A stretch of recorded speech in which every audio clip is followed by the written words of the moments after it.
वचन बोले हैं, उससे सबको इस बात का भरोसा हो गया है कि उनके निर्देश पर ही यहाँ की पुलिस ने ये सब कार्रवाई की है। और निश्चित रूप से इससे देश की जनता आहत है और वो इस बात को नहीं समझ रहे हैं कि कितना बड़ा अपराध उनसे हुआ है।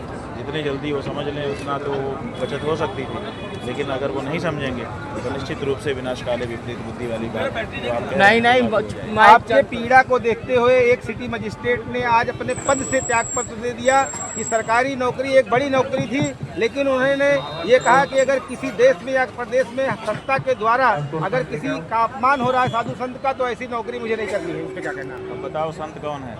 आदित्यनाथ संत है कि वो अलंकार अग्निहोत्री संत है, जिसको अपने सनातन धर्म की जो प्रतीक हैं उन प्रतीकों के अपमान से पीड़ा हुई? वही तो वास्तविक सनातन धर्मी है, वही तो धार्मिक है, जिसको इससे पीड़ा नहीं है बल्कि इससे प्रसन्नता है कि हमने ये कर दिया। वो कैसे संत हो सकता है? तो ये आज की दृष्टि में देखा जाए तो अलंकार अग्निहोत्री सचमुच का संत निकल गया, क्योंकि उसको सनातन धर्म के प्रतीकों के अपमान से पीड़ा हुई। और आदित्यनाथ असंत सिद्ध हो गए, क्योंकि उनको कोई पीड़ा नहीं हो रही है बल्कि प्रसन्नता हो रही है, जो कि क्रूरता का, उनके क्रूर मस्तिष्क का द्योतक है। कल केशव मौर्य को पत्रकारों ने घेर लिया और कहा जो बयान था आपका, आप क्यों नहीं जाते संत महाराज शंकराचार्य जी के पास? अगर आप जाएंगे उनको मनाएंगे तो स्नान करने के लिए तैयार है। उन्होंने कहा कि सत्ता से आदेश नहीं मिले। इसका क्या मतलब है? इसका मतलब है कि ये विवेक संपन्न मंत्री नहीं है, इनका रिमोट कंट्रोल किसी और के पास रहता है, वहाँ से ये लोग संचालित होते हैं। जबकि प्रदेश की जनता जब मुख्यमंत्री उप मुख्यमंत्री बनाती है तो वो ये सोचती है कि ये लोग अपने विवेक शक्ति से काम करेंगे। तो विवेक शक्ति का यहाँ पर प्रयोग होता दिखाई नहीं दे रहा है। ऊपर के आदेश की बात कही जा रही है, जो कि संप्रभु हमारे उत्तर प्रदेश के लिए उचित नहीं। जो इन लोगों ने नोटिस जारी किया था शंकराचार्य को लेकर, आज शंकराचार्य ने ये बात प्रमाणित कर दिया कि शासन कौन होता है नोटिस देने वाला। जब चारों शंकराचार्य कह रहे हैं कि आप शंकराचार्य हैं, तो उनके पास ये अधिकार कहाँ से आ गया? उनको क्या कानूनी नोटिस कोई जारी किया गया? तो जवाब दिया उन्होंने। बात यह है कि उन्होंने नोटिस जारी किया, हम लोगों ने कोई बुरा थोड़ी माना उसका। देखो, अगर कोई कहे कि सोने का टुकड़ा नहीं हो, हमको संशय है, तो सोने का टुकड़ा क्या करेगा? बुरा मानेगा। वो कहेगा कि कसौटी का पत्थर ला के घिस लो, पता चल जाएगा तुमको, नहीं तो आग में पिघला के देख लो। हम लोगों ने तो कह दिया कि ठीक है, ये है, हम इस तरह से शंकराचार्य हैं। उसके बाद से तो कुछ नहीं बोल रहे हैं। नहीं, गलत नोटिस का जवाब तो देना पड़ेगा। नोटिस असल में वो भी जानते थे कि हम शंकराचार्य हैं, हमारे में कोई समस्या नहीं है, लेकिन वो नोटिस भेज करके जनता में ये सिद्ध करना चाहते थे कि इनके शंकराचार्य में कुछ समस्या है। नोटिस का खेल होता है।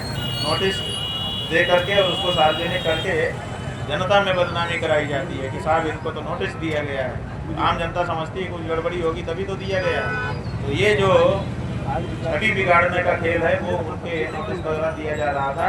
पता उनको पहले से है कि हम शंकराचार्य हैं, हमारे कोई समस्या नहीं है। सत्ता के पोषित साधु संतों को छोड़कर बाकी 90 से अधिक प्रतिशत आपके साथ खड़े दिखाई दे रहे हैं और आम जनता भी आपके साथ खड़ी दिखाई दे रही है। उसके लिए देखिए, सत्ता तो देखिए तो बड़े बड़े अफसर ने छोड़ दिया। इसके पहले बराला नाम के जो बीजेपी के बड़े लीडर हैं, उन्होंने प्रेस कॉन्फ्रेंस करके कह दिया था कि मैं बहुत पीड़ित महसूस कर रहा हूँ, भारतीय जनता पार्टी के अंदर ये कार्य हो रहा है। उसके बाद दूसरे कुछ नेता आए, उन्होंने त्यागपत्र दे दिया था। आज अभी सीता जी बता रही हैं कि मंडल अध्यक्षों ने 18 उत्तर प्रदेश के सुमरवा मंडल के 11 मंडल पदाधिकारी, गोंडा के भी एक विधायक जो थे उन्होंने इस्तीफा दे दिया। एक विधायक जो सिटिंग विधायक था, उसने कहा कि शंकराचार्य जी के साथ सही नहीं हो रहा है, मैं इस्तीफा दे रहा हूँ। अब इससे ज़्यादा क्या प्रतिक्रिया चाहिए? बड़े बड़े पद, जिन पदों के लिए लोग करोड़ों खर्च करते हैं, तरह तरह की पापड़ बेचते हैं, दिन रात खाना पीना छोड़ते हैं, उन पदों को लोग छोड़ दे रहे हैं।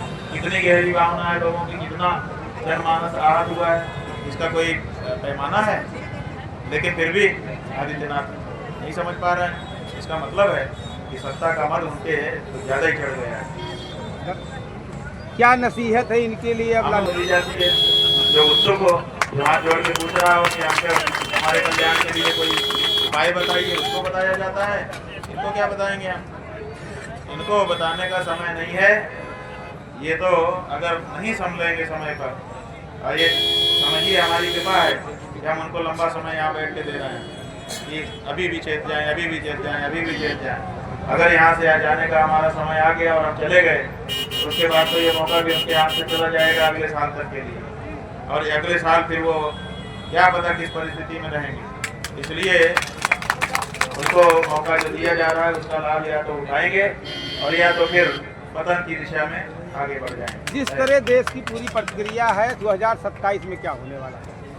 2027 में जो होगा वो होगा, जो जैसी जिसकी करनी होगी वैसी उसकी भरनी हो जाएगी।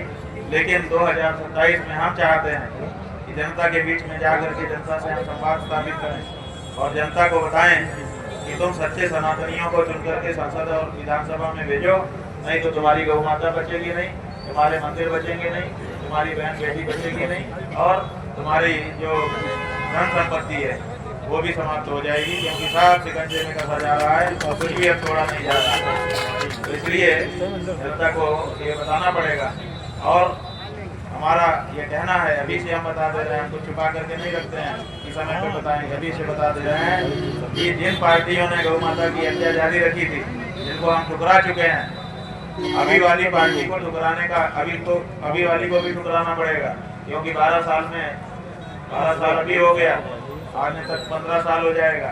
अगर इन्होंने गौ माता की हत्या बंद नहीं की तो इनको भी ठोकर मारनी पड़ेगी। लेकिन इनको ठोकर मारने का मतलब ये नहीं है कि पुरानी ठुकराई गई पार्टियों को फिर से हमसे एक्सेप्ट कर लें। जिनको हमने ठुकराया है, रिजेक्ट किया है, उनको रिजेक्ट ही रखना पड़ेगा और इनको भी रिजेक्ट करना पड़ेगा और सत्य सनातन धर्म मानने वाले सज्जनों को आगे ला करके उनको संसद और विधानसभा में भेजना पड़ेगा। अगर ये काम हिंदू जनता समझदारी से कर लेगी तो भारत फिर से भारत बन जाएगा, और नहीं तो भारत विदेश बन गया और सनातन धर्म समाप्त हो गया। समझे।